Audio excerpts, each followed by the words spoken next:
First and foremost, I'm going to give all praise, honor, and glory to Yahweh, Ba'ashem, Yahushai, Ba'ashem, Rakah, Quadash.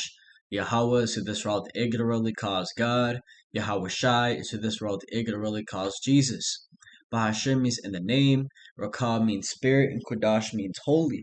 That's on the Paleo Hebrew.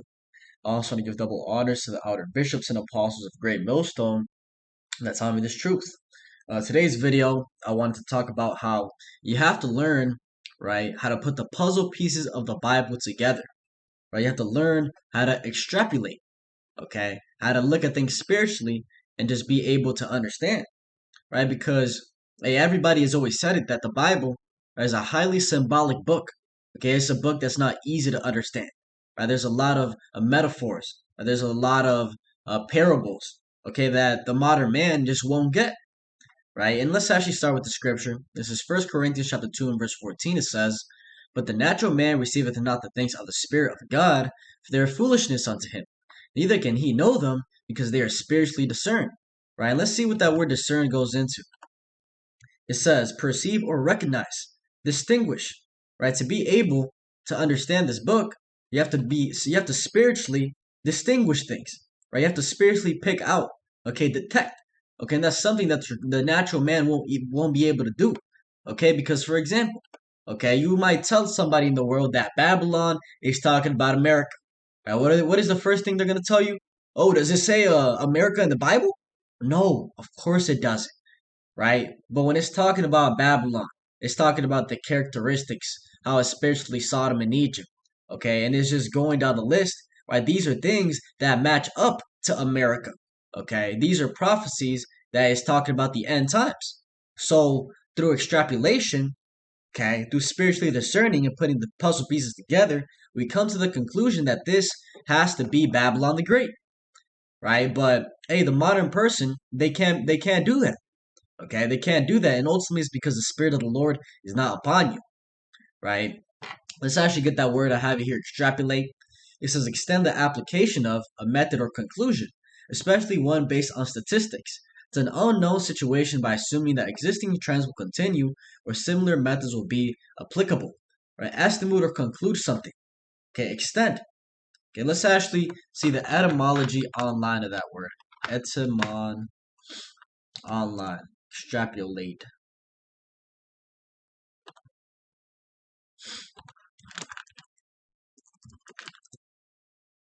It says, make an approximate calculation by inferring unknown values from trends in the known data. Okay, and that's exactly pretty much what we do when we look at the scriptures, right? Because you got one saying I pretty much thought about is that the entire Bible is one story, okay, just written several times, right? One story told different times, right, in different ways. That's exactly what the Bible is. So when you look at Isaiah 34, okay, and you see that it's talking about, hey, let's actually do that right now. Let's go right here. When you go to Isaiah chapter 34, and you see it's talking about the indignation of Yahweh is upon all nations, right? All the host of heaven shall be dissolved, right? And you see, for my sword shall be bathed in heaven. Behold, it shall come down upon Idumea and upon the people of my curse to judgment, right? You'll read this, you'll be like, what is this talking about?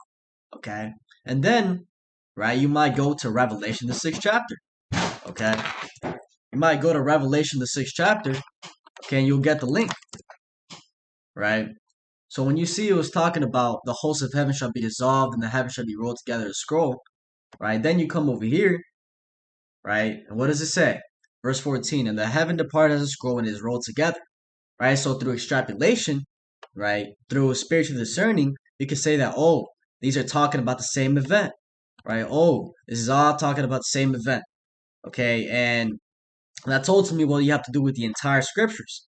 You have to pick out and pinpoint what it's talking about, okay? And not everybody's going to be able to do this, right? Only the 144,000 are going to have this talent, right? Because that's exactly what it is. It's a talent.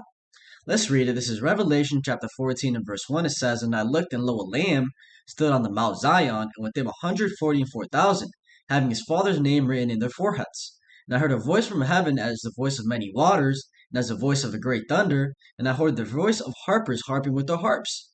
And they sung, as it were a new song before the throne, and before the four beasts and the elders, and no man could learn that song, but the 144,000 were redeemed from the earth. Right, and this is talking about the prophets. There's 144,000. When it's talking about them learning, singing that song that nobody else can learn, it is going into the doctrine, this word, being able to break down these secrets, okay, the prophecies. Only these men are going to be able to do that. Right, scripture um, showing you that the song is a link, right? No, that the doctrine is symbolic, or the song is symbolic for doctrine. This is Ezekiel chapter 33 and verse 31. It says, "And they come unto thee as the people cometh, and they sit before thee as my people, and they hear thy words, but they would not do them. For with their mouth they show much love, but their heart goeth after their covetousness." Right, going into how when we're preaching to the people, hey, it talks about it throughout the entire scriptures that the nation of Israel is very stiff-necked, rebellious, hard-headed. It says, "And lo, thou art unto them as a very lovely song."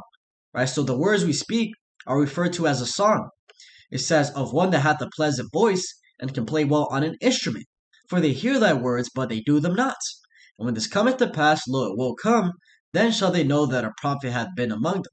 Right, when all the prophecies come to pass, okay, then they're going to realize that, damn, that guy really knew what he was talking about. Right, we should have listened. Right, Psalm chapter 110 and verse 3 says, "Hey, thy people shall be willing in the day of thy power."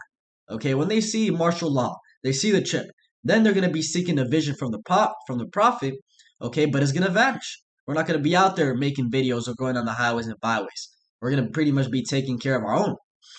Okay, so pretty much I had a couple, three scriptures right here, right, dealing with that fact of extrapolating and showing you how to do that, right? Pretty much getting conclusions, okay, of scriptures saying the same thing, but there might be one word off, right? One different word that opens up your mind to a whole different realm of understanding.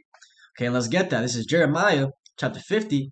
This is talking about Babylon the Great, right? It's talking about America, right? And one way you know that this is not talking about Babylon the Great back then in the actual land is because, hey, let's do some extrapolating, right? When you go down here, it talks about how therefore the wild beasts of the desert with the wild beasts of the island shall dwell there, and the owl shall dwell therein.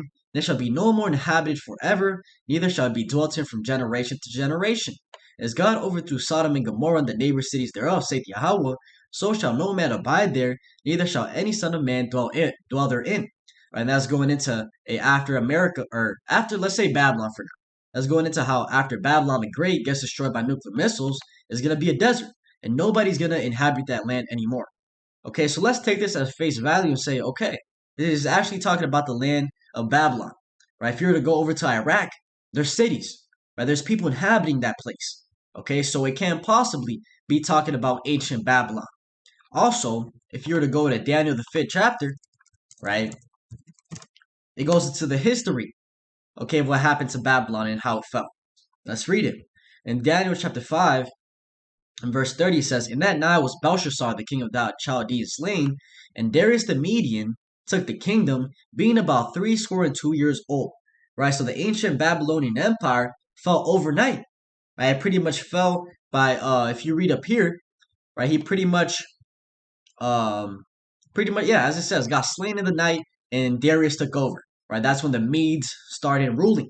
Okay, so when you go to Jeremiah 50 and it's talking about Babylon the Great being destroyed by fire, that didn't happen to ancient Babylon. Right, so through extrapolating, we come to the conclusion that it's not talking about ancient Babylon. Right, it's talking about a different place, which is America. Okay, so hey, right there. Right, but the point I wanted to get was verse 45. It says, "Therefore hear ye the counsel of Yahweh that he had taken against Babylon, America, and his purpose is that he hath purpose against the land of the Chaldeans. Surely the least of the flock shall draw them out.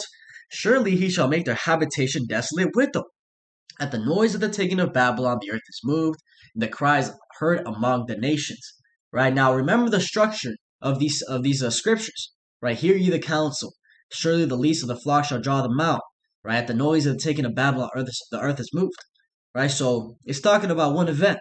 Right, and here it's calling it Babylon.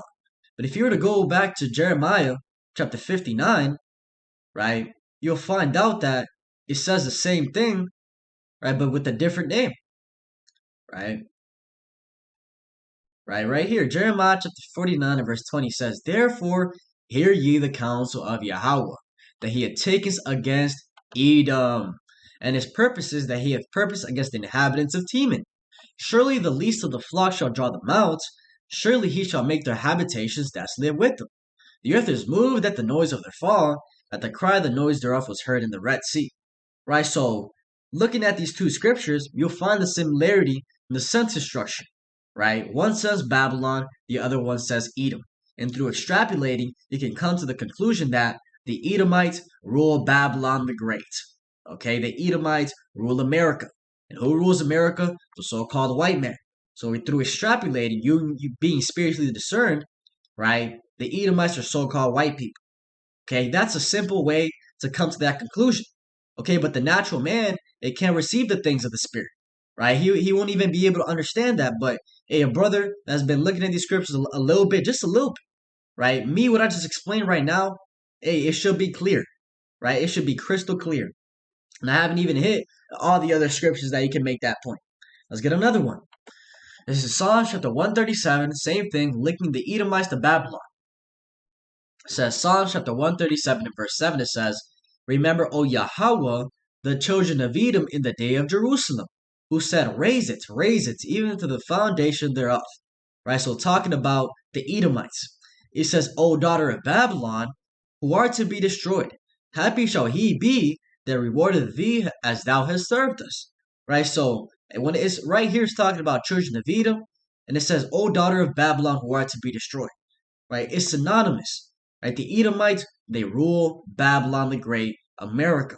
Right, so it's the same thing. Another scripture proving the point. Right, extrapolating. Let's get another one. In Joel, the 3rd chapter, and I'll start at verse 3. It says, And they have cast lots for my people, and have given a boy for an harlot, and sold a girl for wine, that they might drink. Right, going into how we were slaves under all the other nations. It says, And yea, and what have ye to do with me, O Tyre and Zidon, now the coast of Palestine? Will ye render me a recompense? And if ye recompense me swiftly and speedily, will I return your recompense upon your own head? Right? Because ye have taken my silver and my gold, and have carried into your temples my goodly pleasant things.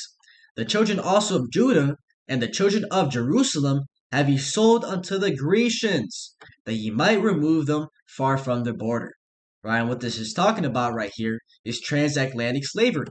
Okay, when you go into Tyre and Zidon, right, and you got to remember that so-called the Southern Kingdom, as primarily, right, they were the ones on those ships being brought to America. Right, so-called Negroes were sold by Africans, which are Hamites, and Ishmaelites, which are Arabs, to the so-called white man, Edomite. Okay, and we're gonna make that connection between the Grecian and the Edomite. But what I wanted to get is that when it's talking about Tyre here, or Zidon, right, Zidon, the name of a son of Canaan, and of a place in Palestine. Right, we know that the Canaanites were Hamites. Right, it's talking about those real Africans. Right, so dark they look purple. Okay, out here hunting lions naked and shit. That's Ham for you.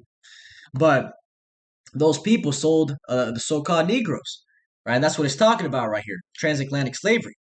But just peep the point that it says the children also of Judah and the children of Jerusalem have ye sold unto the Grecians, that ye might remove them far from the border. Now, if you were to go to Amos, the 1st chapter, you'll find that same scripture, but with a different twist, right? Amos chapter 1, and I'll start at verse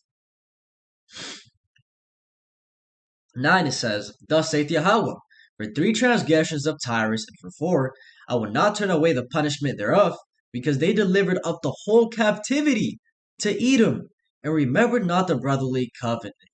Right? And that's talking about the same thing. Right? How we were sold to the Grecians. Right? That's the same thing we read in Joel, the 3rd chapter. Right? Tyre and Zidon, right, sold us to the Grecians. Edomites. Okay? Synonymous. Okay? Alexander the Great, he was an Edomite. Right? The Greeks, that was the beginning of the Edomites ruling the world. Right? One way we know that is because First Maccabees. Right? Let's get that.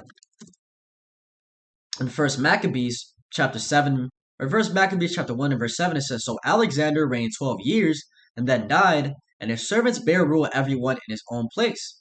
And after his death they all put crowns upon themselves, so did their sons after them many years, and evils were multiplied in the earth. right? And the reason evils were multiplied is because this was the beginning of the Edomites ruling. Okay, and the Edomites are the wicked of the earth, right? Their whole nature is to be wicked, right? Scriptures talk about how the wicked are estranged from the womb. Okay, that's the whole. Hey, that's just how the Lord made them. Well, let's do something. Let's actually connect scriptures dealing with that. Okay, going back to Isaiah 34. In Isaiah chapter 34, right, when it's talking about the nuclear destruction, right, when it talks about the heavens shall be rolled together as a scroll, hey, that's talking about the mushroom cloud from the nuclear missiles, right? Isaiah referred to the mushroom cloud as a scroll rolling together, okay? But when it says, for my sword shall be bathed in heaven, behold, it shall come down upon Idumea and upon the people of my curse to judgment, right? So, hey, when we were reading in Revelation 6 chapter, and it's talking about, oh, Babylon the Great, okay, heavens rolled together as a scroll, right? Revelation 6 chapter said the same thing, but it said Babylon.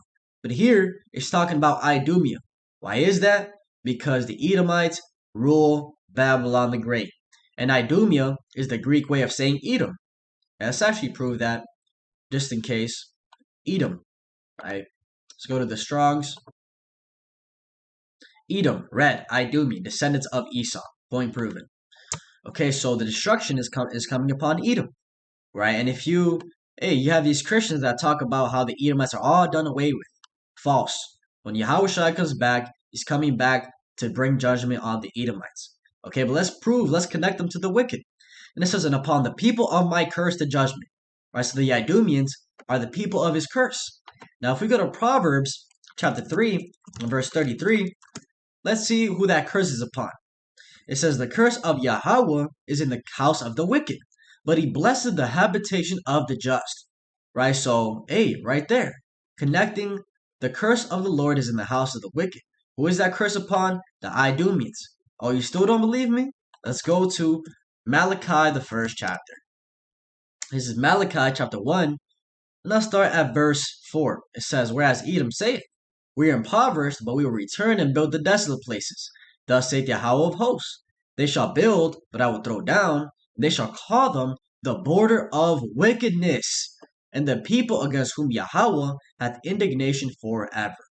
Right, so, 2-3 scriptures showing you that the Edomites are the wicked of the earth. Okay, and as we read in First Maccabees, evils were multiplied in the earth once they started ruling.